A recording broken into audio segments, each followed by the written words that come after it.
Bonjour et bienvenue dans cette émission diagonale de 2012. Nous sommes le 3 mai, jour d'investiture du second mandat de...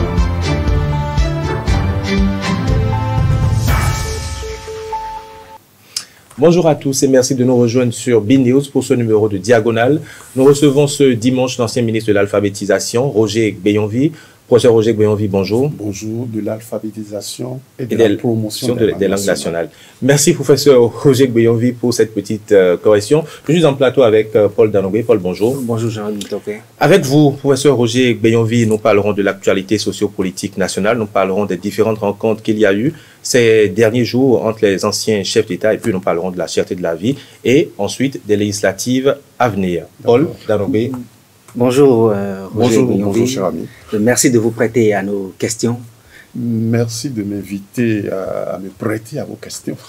Nous allons entrer dans cette émission par une petite analyse rétrospective sur les affrontements observés lors des législatives de 2019 et qui sont donc du fait des points de divergence émis par une certaine frange de la classe politique, notamment les acteurs politiques de l'opposition, à la suite de l'adoption de la réforme du système partisan qui a aussi conduit à la mise en œuvre d'une nouvelle charte des partis politiques. Vous qui avez vécu la gouvernance politique sous l'ancien président Nicéphore Dieudonné Soglo et qui avez même officié dans le gouvernement de l'ancien président Bouni Yaye en tant que ministre et qui depuis 2016 a constitué l'un des plus fidèles soutiens du chef de l'État Patrice Talon, comment avez-vous vécu tous ces événements? Est-ce une avancée ou un recul en termes de pratiques démocratiques? Comment est-ce que j'ai vécu les problèmes qu'il y a eu? Oui, les événements, les heurts, oui, les affrontements. je les ai vécus de façon très très triste parce que je suis né en 1946, faites le compte, je suis dans ma 77e année. Ce pays a connu des drames politiques, mais par rapport à ce que nous avons connu, ce qui nous est tombé dessus à l'occasion des dernières élections législatives, c'était du jamais vu. Pourquoi? Vous avez dit que je suis un soutien fervent du président Talon depuis 2016. Je veux bien vous croire, mais je suis un soutien légèrement en retard parce que je ne croyais plus à rien. Il vient dire rupture. Mais qu'est-ce qu'on n'a pas dit dans ce pays? On a même dit révolution, on a dit refondation, on a tout dit, on a tout fait, rien n'a marché. Lui, il vient et dit rupture. Ben, je suis allé lui dire à d'autres, pas à moi. Non, ce n'est pas possible. Et il a fait rupture.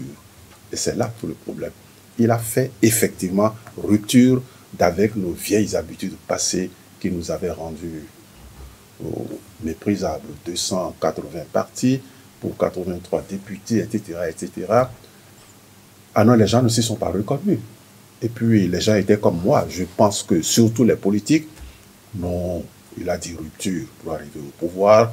Comme on a dit révolution, comme on a dit si, ça va changer, ça doit changer pour arriver au pouvoir. Il fera les choses comme tout le monde. Je crois que ça a été la grande surprise. Ah non, il n'est pas en train de faire comme tout le monde. Il est en train de faire vraiment rupture, donc de nous écarter du pouvoir. Parce que nous sommes dans l'ancien système qui avait bien fonctionné jusque-là et qui aurait dû continuer à fonctionner. Lui, il arrive, il dit rupture, il rompt avec le passé, donc il rompt avec nous. On a voulu rompre avec lui. C'est ça qui a entraîné le drame. Et c'est cette rupture qui a conduit à la présence exclusive de seulement 2 formations politiques, toutes soutenant les actions du chef de l'État, alors que l'opposition, qui n'a pas pu sauter la barrière des 10% imposés par la réforme du système partisan, s'est retrouvée hors du système, hors du scrutin. Écoutez, dans tous les pays démocratiques, il y a des barres à franchir. Il y a des épreuves à franchir. Et qui dit épreuve, ben dit difficulté. Pour que la chose soit sérieuse, justement. Mais jusqu'à Talon, ben ce n'était pas si sérieux que ça. N'importe qui se levait dans sa rue, donnait du Coca-Cola aux gens, un peu de sandwich, et puis bon, voilà, il avait des chances de se faire élire député. Et même s'il ne se fait pas élire député, il est le chef d'un parti et va dire à X et à Y que je vous soutiens. Alors quand vous arriverez là-bas, il faut que des retombées viennent jusqu'à moi. C'était aussi facile que ça. Et il arrive, il dit non, nous allons rompre avec ça. Pour désormais être candidat à la députation, il faut ci, il faut ci, il faut ça. Et les gens ont trouvé que c'était, bon, au Bénin, on exagère volontiers, c'est quand on exagère trop que ça devient mauvais. Les gens ont trouvé qu'il exagérait trop. Comment remplir toutes ces conditions avant de pouvoir poser sa candidature pour aller au Parlement? Mais nous n'irons jamais au Parlement. Mais s'ils ne vont jamais au Parlement et que le pays fonctionne quand même bien avec ceux qui y sont, où est le problème? Je ne pense pas qu'il y ait deux partis qui soutiennent le chef de l'État.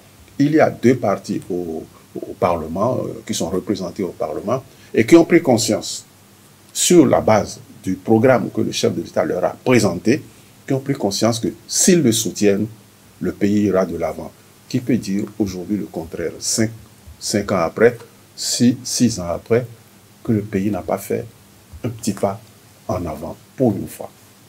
Professeur Roger Gbeyonvi, vous dites que aujourd'hui, je veux parler de l'opposition. L'opposition n'est pas au Parlement, mais le Parlement fonctionne et le pays avance également. Vous le dites de façon très simple, alors que pour beaucoup, et vous l'avez dit tout à l'heure également, le pays a connu beaucoup de drames. Pour beaucoup, c'est un drame. Pour vous, c'est pas un drame? Non, pas du tout. Le drame, pour moi, c'est que le pays ne se développe pas. Pendant 65 ans, si j'en ai aujourd'hui 77, bon, pendant 65 ans, je n'ai pas vu ce pays se développer. Et pourtant, ce pays avait tous les atouts, nous disait-on, pour se développer, mais on était bloqué par un système politique qui permettait tout et n'importe quoi. Le plus important, et c'est pour ça que nous sommes entrés en démocratie. J'ai aussi connu le système Kérékou, militaro-marxiste. Bon, c'est pour ça que nous sommes allés en démocratie, c'est pour nous développer. Or, depuis notre entrée en démocratie, les choses sont restées en l'état. Et si vous ne remplissez pas les conditions pour aller au Parlement, ben vous restez où vous êtes. Un homme politique n'est pas obligé d'aller au Parlement. Il peut animer la vie politique dans sa ville, dans son village, dans son quartier, sans être au Parlement. Pourquoi tout le monde veut aller au Parlement? Parce qu'évidemment, il y avait des avantages financiers énormes. Je me demande si ce n'est pas après ça que les gens pourraient. On ne faisait pas de travail, mais on gagnait beaucoup d'argent. Vous savez que chaque loi que le président voulait faire voter, que le gouvernement voulait faire voter, chaque loi était négociée. Et qu'il y avait des caisses d'argent qui allaient attendre à l'hôtel Beau Rivage, auquel je ne veux pas faire la moindre publicité ici, pour que les députés viennent toucher leur biberon pour voter la loi. Vous êtes payé par les contribuables béninois, dahoméens béninois, pour un travail. Et pour faire ce travail, vous demandez au gouvernement de vous donner encore de l'argent.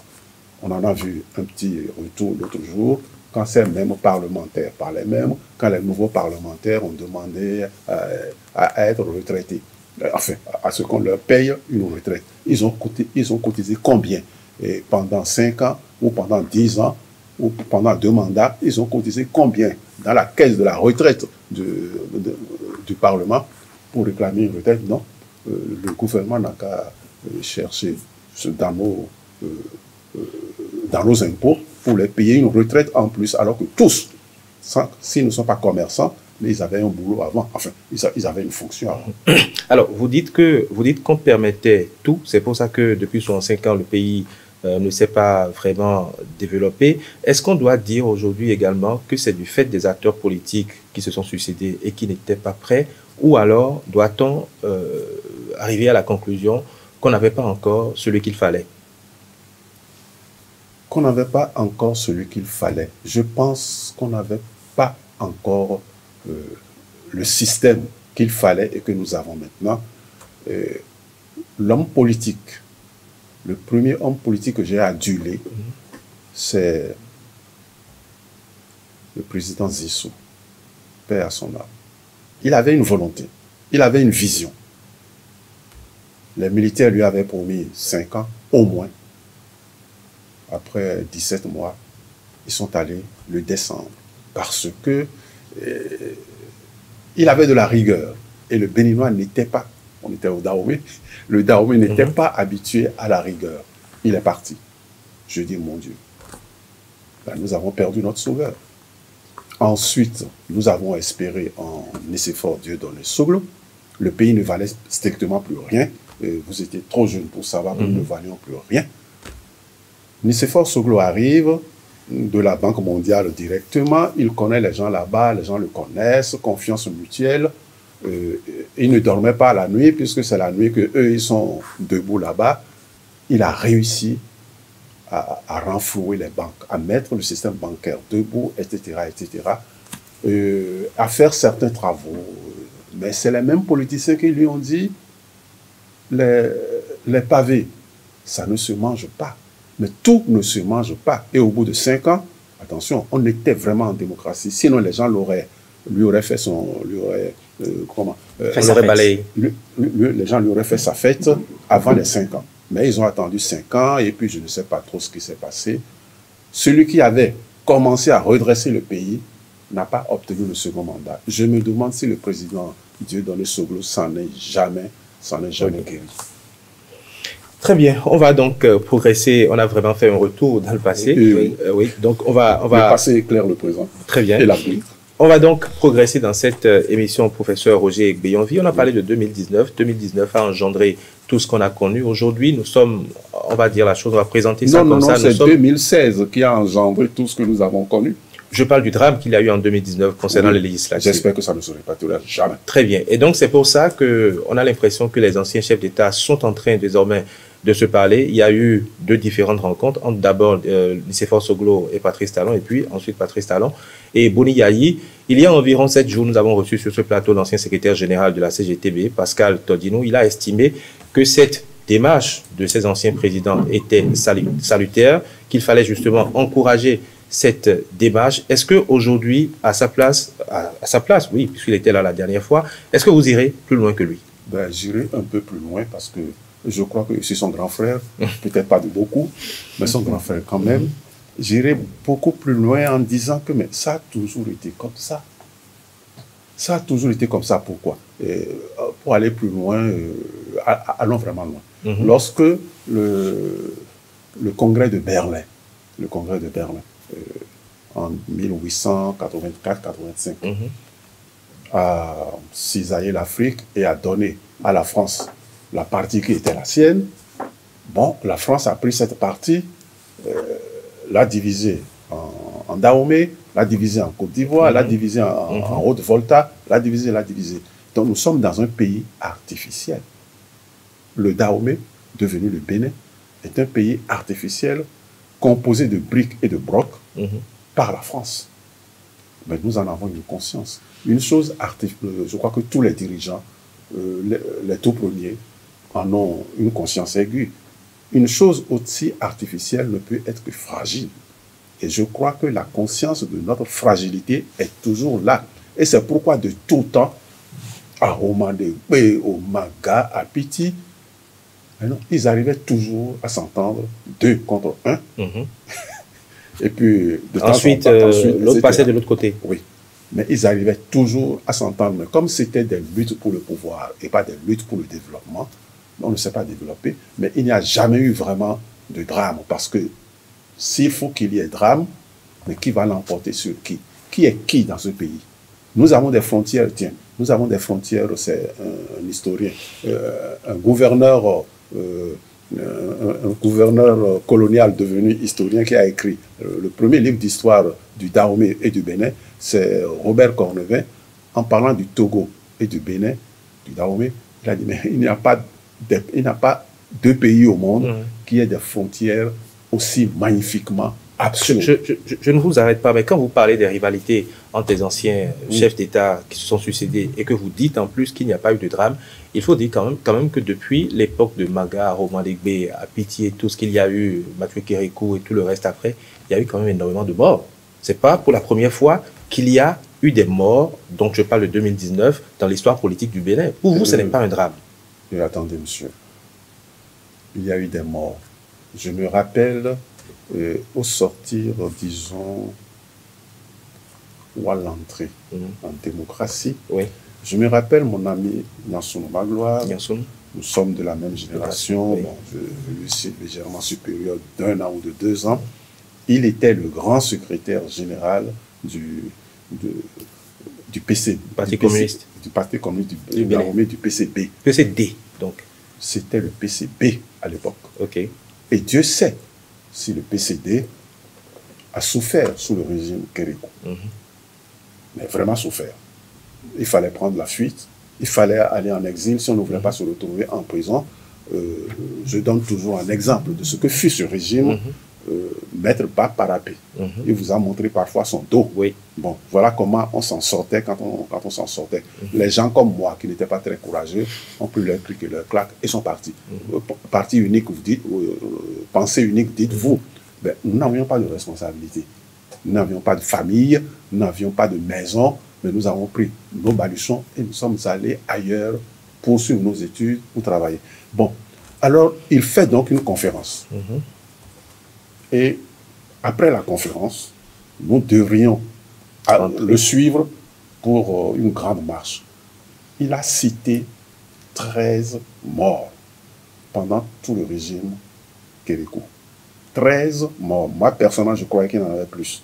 Bon, j'ai compté au fur et à mesure qu'il citait les noms. Je me dis peut-être 15. Je me suis peut-être trompé. Excusez-moi, je ne suis pas cynique. Mais je me suis dit, s'il n'y a eu que 15 morts pendant 17 ans de ce régime de fer, eh bien, le Bénin est un pays, ma foi, est un pays de concorde. Je ne suis pas cynique.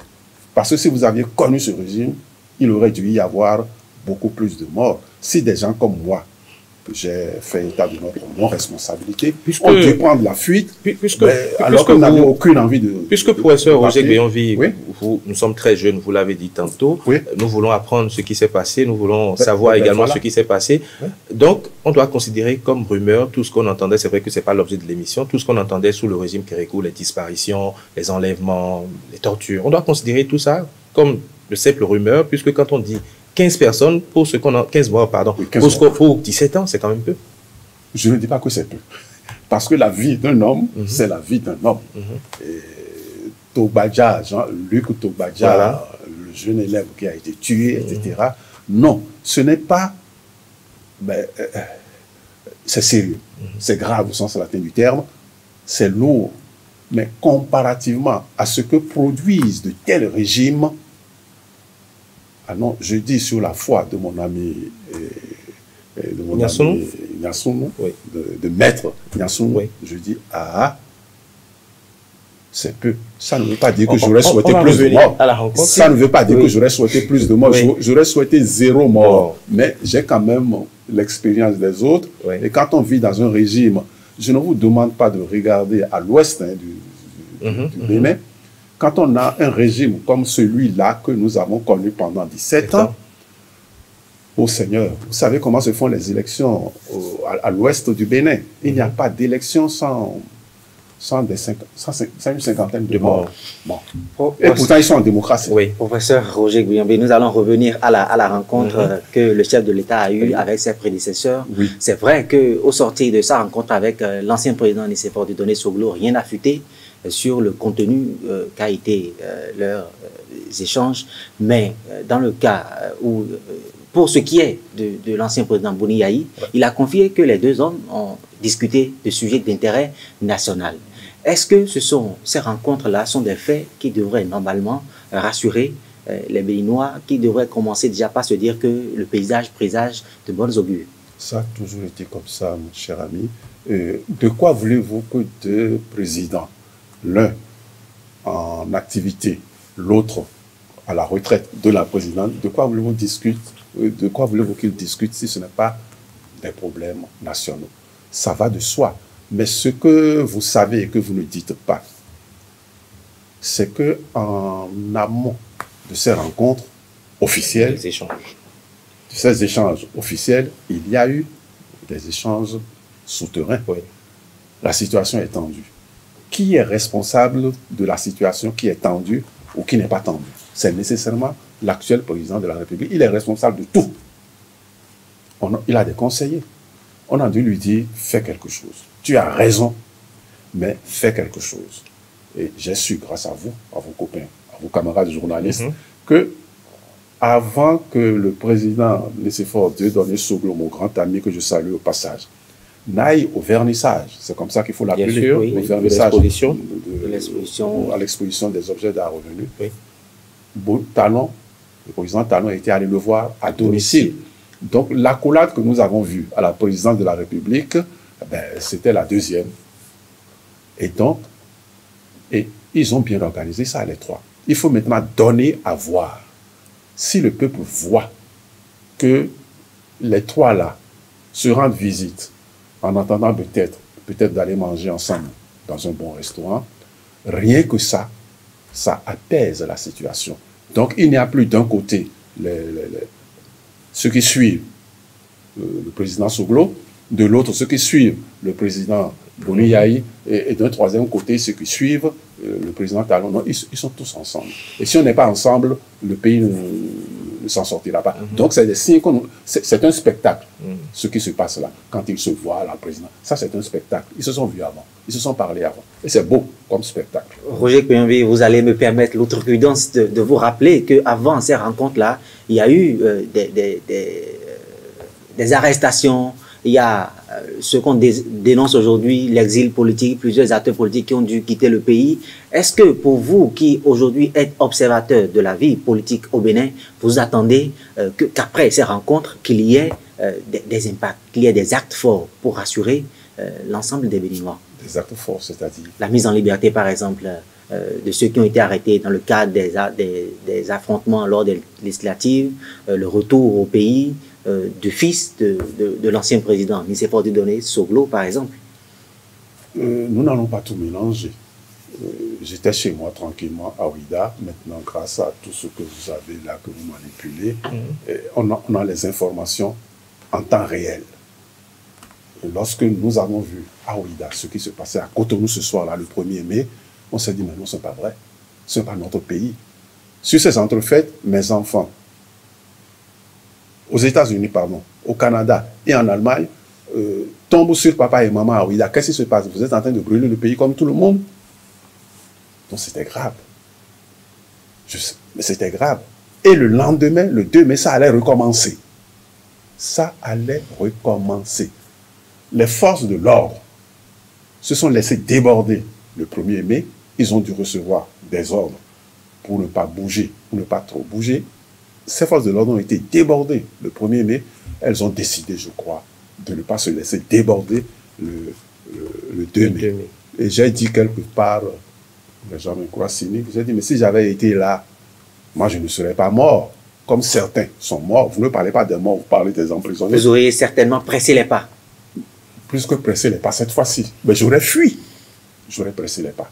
Parce que là où ça tire, moi je ne reste pas là. Je vais ailleurs. Alors les gens qui se sont laissés tuer, ils ont eu tort. Maintenant, il y a des responsables de cette tuerie-là.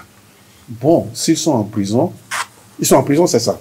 Bon, quand on est en prison, c'est mieux que d'être en exil, comme ceux dont vous m'avez parlé là. En prison, on peut avoir le droit à la grâce du chef de l'État. Des gens peuvent aller lui dire, c'est des inconscients.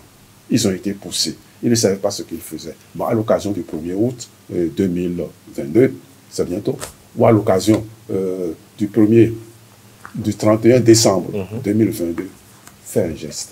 Bon, ça c'est une grâce. Mais ce n'est pas le chef de l'État seul qui en décide. Il a, je crois, un conseil supérieur de la magistrature. Son ministre de la Justice lui présente présente-moi des cas. Il regarde, il présente ça, je crois, au Conseil supérieur de la magistrature. Et c'est à lui de dire, Monsieur le Président, vous pouvez aller, ces gens-là ne risquent pas, une fois graciés, de recommencer. Il faut toute une trajectoire. Alors, si on comprend très bien, c'est-à-dire qu'il faut qu'une grâce présidentielle puisse intervenir pour que les personnes qui sont aujourd'hui en détention... Oui, encore faut-il que la grâce soit demandée. J'espère qu'ils ont des avocats. Il faut que les avocats leur disent, écoutez, le 1er août n'est pas loin. Alors, maintenant, c'est un peu tard. Le 1er août va venir. Nous allons vous aider à rédiger une lettre de demande de grâce. Une grâce n'est pas accordée si elle n'est pas demandée. Donc, quand on repart aux revendications qui ont été présentées aux demandes du président Boni Yayi lors de la première rencontre en 2021, et qu'on remarque que cette fois-ci, il n'a plus formulé les mêmes demandes, ça veut dire que ces demandes sont toujours en attente d'être satisfaites. Si ces revendications n'étaient pas satisfaites, je veux dire, appelons les choses par leur nom, si Rekiat Madougou et Joël Aïvor ne sont pas libérés, si le fils de l'ancien président Nicéphore Dieudonné Soglo, Yali Soglo, ne rentre pas à Cotonou, est-ce qu'il n'y aura pas encore une escalade?